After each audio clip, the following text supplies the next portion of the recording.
প্রিয় ভিউয়ার্স, তোমাদের সকলকে আমার ইউটিউব চ্যানেলের পক্ষ থেকে স্বাগতম। তো তোমরা কেমন আছো? আশা করি সকলেই ভালো আছো। তোমরা যারা চাকরি প্রত্যাশী ভাই বোনেরা আছো, তোমাদের জন্য আজকের ভিডিওটা খুবই গুরুত্বপূর্ণ হতে চলেছে। এবং কেন গুরুত্বপূর্ণ হতে চলেছে, আমাদের যে বর্তমান সরকার আমাদের যে ত্রিপুরা রাজ্যের যে বেকারত্ব দূরীকরণের জন্য একটি সংস্থা তৈরি করেছিল, সেটা হলো জেআরবিটি। তো এই জেআরবিটি নিয়ে বিভিন্ন ধরনের প্রশ্ন উঠে আসছে। এখন আমরা আলোচনা করব যে এই জেআরবিটি সংস্থা তৈরি করার ফলে আমাদের যে ত্রিপুরা রাজ্যের যে বেকার সমস্যা কতটুকু দূর হয়েছে এবং আমাদের বেকাররা কতটুকু উপকৃত হয়েছে বা আগামী দিনে কতটুকু উপকৃত হতে পারে, এইসব নিয়ে আমরা আজ বিস্তারিত আলোচনা করব। তো তোমরা ভিডিওটা সম্পূর্ণ দেখবে এবং ভিডিওটা সকলের মধ্যে শেয়ার করবে। এবং তোমরা যারা আজ প্রথমবার চ্যানেলে ভিজিট করেছো, তোমরা চ্যানেলটা সাবস্ক্রাইব করে পাশে থাকবে। আমি তোমাদের জন্য প্রতিদিন গুরুত্বপূর্ণ তথ্য নিয়ে আসার চেষ্টা করব। তো এখন ভিডিওটা তোমরা সম্পূর্ণ দেখো। তোমরা সকলেই জানো 2018 সালে আমাদের রাজ্যে আমাদের বিজেপি সরকার গঠিত হয়েছে। সেই বিজেপি সরকার গঠিত হওয়ার পর আমাদের যে আদরণীয় মুখ্যমন্ত্রী ছিলেন ওই সময়, উনি কিন্তু একটা সিদ্ধান্ত নিয়েছেন বেকারত্ব দূরীকরণের জন্য, যে আমাদের একটি জিআরবিটি সংস্থা তৈরি করতে হবে, যার মাধ্যমে আমরা বিভিন্ন পরীক্ষা নেব বা নিয়োগ প্রক্রিয়ার পরীক্ষা নেব স্বচ্ছ মাধ্যমের মধ্যে দিয়ে, এবং সেইগুলোর মাধ্যমে বেকারত্বের সমস্যা দূর করা হবে। সেই সিদ্ধান্ত কিন্তু আমাদের এই সরকার মহলে নেওয়া হয়েছিল। এবং সাথে করে কিন্তু 2019-এ শেষের দিকে কিন্তু এই জিআরবিটি সংস্থা কিন্তু তৈরি করা হয়েছিল, এবং 2020-এর শেষের দিকে কিন্তু আমাদের জিআরবিটি গ্রুপ সি গ্রুপ ডি পরীক্ষা কিন্তু চালু করা হয়েছিল। ঠিক আছে, এই প্রতিবেদনে আজকে কিন্তু এই নিউজগুলো উঠে এসেছে। এখন আমি তোমাদের সাথে বিস্তারিত আলোচনা করছি। তো এই সংস্থা গঠনের মধ্যে দিয়ে আমাদের যে জিআরবিটি গ্রুপ সি গ্রুপ ডি পরীক্ষা নেওয়ার একটা বিজ্ঞপ্তি আমাদের বেকার মহলে ছড়িয়ে দেওয়া হয়েছিল, যে যার মাধ্যমে গ্রুপ সির মাধ্যমে 2410 জন এবং গ্রুপ ডির মাধ্যমে 2500 জন বেকার যুবক যুবতীদের নিয়োগ কিন্তু তারা নিয়োগ করার জন্য কিন্তু একটা বিজ্ঞপ্তি দেওয়া হয়েছিল বা তারা দিয়েছিল, যার মাধ্যমে আমরা দেখতে পারি পরবর্তী সময় যে 2020-এ সেই নিয়োগ প্রক্রিয়াটা আসার পর 2021-এ কিন্তু গ্রুপ সি পরীক্ষা হয় আগস্ট মাসে, এবং গ্রুপ ডি পরীক্ষা হয় আগস্ট মাসে। তার মধ্যে দিয়ে আমরা দেখেছি যে ত্রিপুরা রাজ্যের একটি ঐতিহাসিক ঘটনা, যে এখানে প্রায় 70 থেকে 80 হাজার ক্যান্ডিডেট কিন্তু সেই পরীক্ষার ফর্ম ফিল আপ করে, প্রায় 70 থেকে 50 থেকে 60 হাজার এখানে পরীক্ষা দিয়েছিল। তারপর কিন্তু তারা বিভিন্ন ধাপের মাধ্যমে কিন্তু তারা, তোমরা রিটেন এক্সাম বলো, ইন্টারভিউ বলো, শেষ পর্যন্ত কিন্তু আমরা 2023-এ আমরা দেখতে পারি যে গ্রুপ সিতে অনেক বেকার যুবক যুবতীদের নাম আসে বা মেধা তালিকায় তাদের নাম আসে, এবং তারা কিন্তু অফার লেটার হাতে নিয়ে বিভিন্ন দপ্তরে কিন্তু নিয়োগ হয়েছিল। এখন সমস্যাটা হলো কোথায়, যে আমাদের সরকার এই সিদ্ধান্ত নিয়েছে 2019-এ 20-এ পরীক্ষা হয়, এবং সেই নিয়োগ প্রক্রিয়া গ্রুপ সি যেটা সম্পন্ন হয় 2023-এ। এখন 2410টা গ্রুপ সিতে শূন্য পদের বিজ্ঞপ্তি বের হয়, কিন্তু এখন এখনের যে সব থেকে বড় প্রশ্ন হলো যে 2410টা শূন্যপদ কি সম্পূর্ণরূপে ফিল আপ করা হয়েছিল? না, একদমই না। 2410টা ফিল আপ করা হয়নি, সেটা একদমই মিথ্যা কথা। 2410টা এখানে বলা হয়েছে যে 2410টার জন্য মেধা তালিকা প্রকাশ করা হয়েছে, কিন্তু 2410টার জন্য মেধা তালিকা প্রকাশ করা হলো, সেখানে শুধুমাত্র 1920 জন না 30 জনের নাম এখানে ছিল, বাকিদের কিন্তু নাম আসেনি, এবং সেখানে কোনো ওয়েটিং লিস্ট ছিল না। সেই দিক দিয়ে দেখতে গেলে কিন্তু অনেকগুলো শূন্যপদ, প্রায় আরো 450-র মতো শূন্যপদ কিন্তু এখানে ছিল, যেগুলা কিন্তু আর পূরণ করা হয়নি। সেই দিক দিয়ে কিন্তু আমাদের ত্রিপুরা রাজ্যের বেকার ভাই বোনেরা কিন্তু বঞ্চিত হয়েছে। যদি ওয়েটিং লিস্ট থাকতো, তাহলে পরবর্তী সময় সেই ওয়েটিং লিস্ট দেখে কিন্তু আমাদের বেকার যুবক যুবতীদের সুযোগ করে দিয়ে দেওয়া হতো, কিন্তু সেই দিক দিয়ে সেই ওয়েটিং লিস্টটা না থাকায় কিন্তু আমাদের ত্রিপুরা রাজ্যের বেকার যুবক যুবতীরা কিন্তু বঞ্চিত হয়েছে। আমরা এটা গ্রুপ সির কথা বলছি। এবং আরেকটি সব থেকে বড় সমস্যা হলো, আমাদের বর্তমান সরকার কিন্তু আমাদের যে বেকারত্ব দূরীকরণের একটা প্রস্তুতি নিয়েছিল, সেই জায়গায় দেখা গেছে যে বহিরাজ্যের যে যুবক যুবতী আছে তাদেরও সুযোগ করে দিয়েছে এই চাকরি। তো আমাদের দেখা গেল যে আমাদের ত্রিপুরা রাজ্যে এত বেকার সমস্যা সৃষ্টি হয়েছিল তখন সময়, সেই বেকার সমস্যার মধ্যে আরো একটি সমস্যা ঢুকিয়ে দিল, যে বহিরাজ্যের ক্যান্ডিডেটরাও নাকি এখানে অ্যাপ্লাই করতে পারবে। তো সেই দিক দিয়ে কিন্তু আমাদের রাজ্যের বেকার যুবক যুবতীদের মাথায় কিন্তু ভাঁজ পড়েছিল, যে কিভাবে এটা সম্ভব, আমরাই এখানে চাকরি পাচ্ছি না, কোনো একটা ভালো জায়গায় নিয়োগ হতে পারছি না বা নিযুক্ত হতে পারছি না, সেই জায়গায় কিন্তু তারা সুযোগ পেয়ে যাচ্ছে। সেটা কিন্তু আমাদের বেকার যুবক যুবতীদের ভবিষ্যৎ সম্ভাবনা কিন্তু খুব একটা হানিকারক দিক হয়ে দাঁড়িয়েছিল। তো সেটা রুলস ছিল, সেই দিক দিয়ে কিন্তু বেকার যুবক যুবতী পরীক্ষা দিয়েছে, বহিরাজ্যের বলো এ রাজ্যের বলো, অনেক বহিরাজ্যের প্রায় 200 থেকে 300 জন এরকম ক্যান্ডিডেট আছে যারা এই অফার লেটারটা পেয়েছিল কিন্তু তারা কাজে নিযুক্ত হয়নি। সেই দিক দিয়ে দেখা যায় যে গ্রুপ সিতে যে 2410টা তার মধ্যে কিন্তু আরো শূন্য পদ রয়ে গেছে। মেধা তালিকা প্রকাশের পরও কিন্তু অনেকেই এমন আছে যারা এখনো চাকরির অফার হাতে নেয়নি বা পাওয়ার পরও কিন্তু তারা চাকরিতে নিযুক্ত হয়নি, যারা বহিরাজ্যের ছিল। তো সেই দিক দিয়ে আমাদের ওয়েটিং লিস্ট না থাকার কারণে কিন্তু আমাদের ত্রিপুরা রাজ্যের যে বেকার ভাই বোনেরা যারা পিছনের সারির দিকে ছিল তারা কিন্তু বঞ্চিত হয়েছে। তো এটা আশা করি তোমরা বুঝতে পারছো, যদি ওয়েটিং লিস্ট থাকতো তারা সময় মতো তারা কিন্তু নিযুক্ত হতে পারতো। আরেকটি বিরাট সমস্যা হলো যে গ্রুপ সিতে এমন অনেক অ্যাসপারেন্ট বা ভাই বোনেরা আছে যারা নিযুক্ত হয়েছিল বিভিন্ন দপ্তরে বা নিয়োগ হয়েছিল, বিভিন্ন দপ্তরে কাজের দায়িত্ব নিয়েছিল, কিন্তু বর্তমান সময়ে টিপিএসসির বিভিন্ন পরীক্ষায় তারা আগে থেকেই পরীক্ষা দিয়েছিল। এখন তারা বিভিন্ন পদ্ধতি শেষ করে বা বিভিন্ন ধাপ শেষ করে কিন্তু তারা উচ্চ পদে চাকরিটি পেয়েছে টিপিএসসির মাধ্যমে। তো এমন অনেক বেকার আছে যারা গ্রুপ সি তে চাকরি করতো, এখন টিপিএসসি পেয়েছে।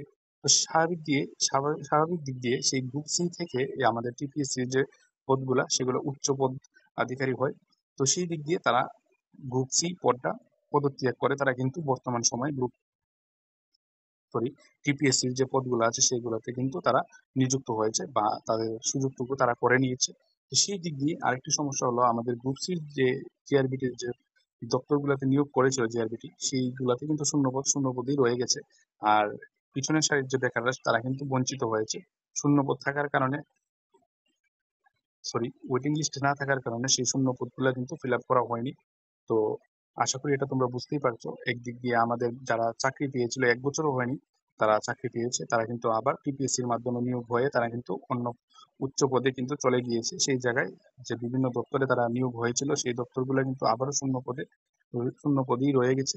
তো এটাই বলবো যে আমাদের বেকারত্ব যেটা আমরা শেষ করতে চাইছি সেটা কিন্তু শেষ হচ্ছে না, সেটা কিন্তু দিনের পর দিন আরো বাড়ছে। আমাদের ত্রিপুরা রাজ্যের যে সরকার যে সিদ্ধান্ত নিয়েছিল যে আমাদের সঠিকভাবে স্বচ্ছ মাধ্যমের মধ্যে দিয়ে এই নিয়োগ প্রক্রিয়া হবে, হ্যাঁ স্বচ্ছ মাধ্যমের মধ্যে দিয়ে নিয়োগ প্রক্রিয়া হয়েছে।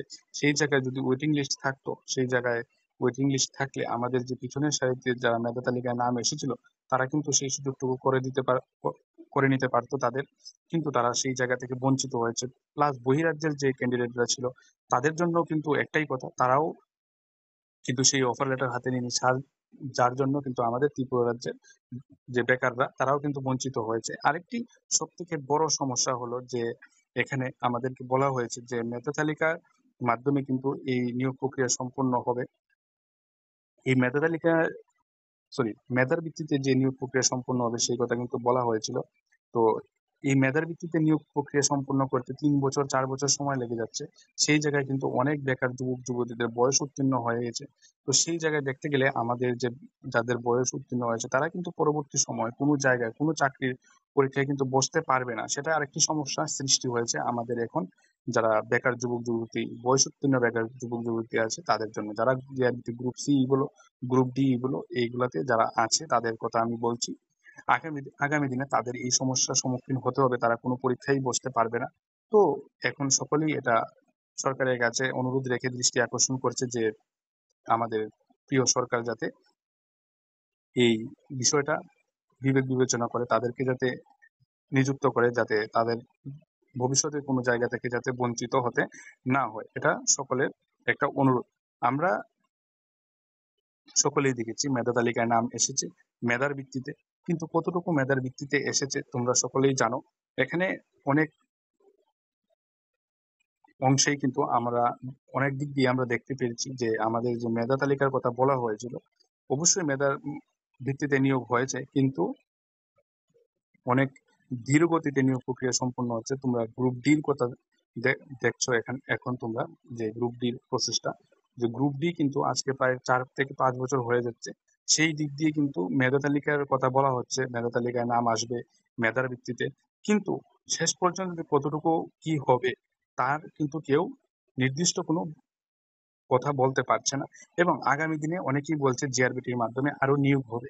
তো জিআরবিটির মাধ্যমে তো অবশ্যই নিয়োগ হবে, শূন্য পদ রয়েছে এগুলো আমরাও বুঝি, কিন্তু এই নিয়োগ প্রক্রিয়া শেষ হতে হতে কত সময় লাগবে এবং বেকারদের কি অবস্থা হবে সেটা কেউই বলতে পারছে না।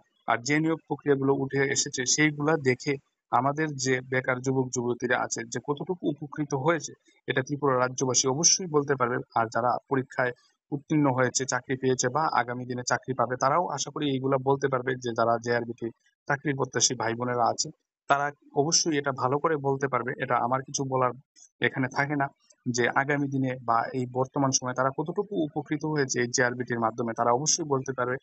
কারণ একটা নিয়োগ প্রক্রিয়া ৪ থেকে ৫ বছর মানে তাদেরকে অন্য যে নিয়োগ প্রক্রিয়া আছে সেইগুলা থেকে কিন্তু তাদেরকে বঞ্চিত হতে হচ্ছে এই নিয়োগ প্রক্রিয়ার জন্য। এবং সরকার যেহেতু এই নিয়োগ প্রক্রিয়া বের করেছে অবশ্যই সেটা সঠিক সময়ে করা উচিত ছিল। কিন্তু সরকার তো এমন বলেনি যে তোমরা এটা দিয়ে ঘরে বসে থাকো। কিন্তু আমাদের যে বেকার যুবক যুবতী ভাই বোনেরা আছে তারা কি করবে? তারা একটা আশা নিয়ে বসে আছে। তাদের একটা আশার বাণী শোনানো হয়েছে যে আজকে নয় কালকে পরশু একটা না একটা দিন দিয়ে দেওয়া হবে। এই করে করে আজকে ৫ বছর হয়ে যাচ্ছে, কিন্তু তাদের যে নিয়োগ প্রক্রিয়া সেটার কোনো সঠিক ফলাফল কিন্তু আমাদের চাকরির প্রত্যাশী ভাই বোনেরা কিন্তু পাচ্ছে না। যার দরুন বিভিন্ন ধরনের প্রশ্ন কিন্তু আমাদের বেকার মহলে উঠে আসছে। এবং জেআরবিটি যে কর্তৃপক্ষ বা জেআরবিটি যে সংস্থা সেটার উপরে কিন্তু আঙ্গুল উঠছে, প্রশ্ন উঠছে দিনের পর দিন। কি হবে এই জেআরবিটি আগামী দিনের জন্য যদি কোনো নিয়োগ প্রক্রিয়া উঠে আসে সেইগুলোর অবস্থা কি হবে? সাথে আমাদের বেকার যুবক যুবতীরা কতটুকু উপকৃত হবে? বর্তমানের এই জেআরবিটি গ্রুপ সি গ্রুপ ডি নিয়ে যে উপকৃত হওয়ার কথা সেটা তোমরা আশা করি বুঝতেই পারছো কতটুকু সাফল্যমণ্ডিত হয়েছে আমাদের বেকার যুবক যুবতীরা এই পরীক্ষার মাধ্যমে। এটাও তোমরা বুঝতে পারছো তাদের ভবিষ্যৎ কতটুকু উজ্জ্বল হয়েছে। এখানে আর কিছু তেমন করে সাজিয়ে বলার কিছু নেই।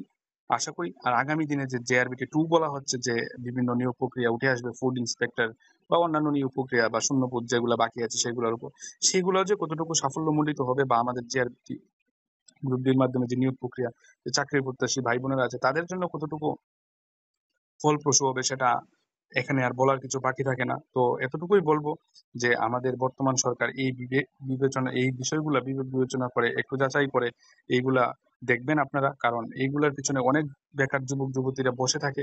তাদের একটা আশা থেকে একটা স্বচ্ছ মাধ্যমে নিয়োগের মাধ্যমে তারা একটা জায়গায় একটা দায়িত্ব গ্রহণ করবে দেশের জন্য বা আমাদের ত্রিপুরার জনসাধারণের জন্য কাজ করবে।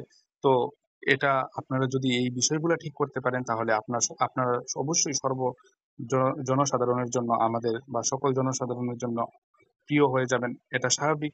কারণ এখানে অনেক বেকার যুবক যুবতী অনেক পরিবার আটকে রয়েছে আপনাদের এই এক একটা সিদ্ধান্তের উপর। তো এগুলো আপনাদের কাছে অনুরোধ রইল আপনারা এগুলা দেখে এগুলা সঠিকভাবে বিবেচনা করে আগামী দিনে এগিয়ে আসবেন। আপনারা জিআরবিটির মাধ্যমেই বলুন, টিপিএসসি এর মাধ্যমেই বলুন বা এটা টিআরবিটির মাধ্যমেই বলুন, সবগুলোর বিষয়ে আমি বলছি। তো এটা সকলের কাছে অনুরোধ রইল আমাদের বেকার ভাই বোনদের পক্ষ থেকে।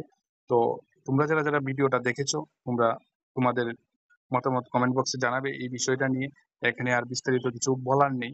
এতটুকুই ছিল যে জিআরবিটি কতটুকু উপকৃত হয়েছে আমাদের বা উপকৃত করতে পেরেছে আমাদের বেকার ভাই বোনদের, এতটুকুই। আশা করি এগুলো তোমরা বুঝতে পেরেছো এবং তোমরা কমেন্ট বক্সে তোমাদের মতামত জানাবে।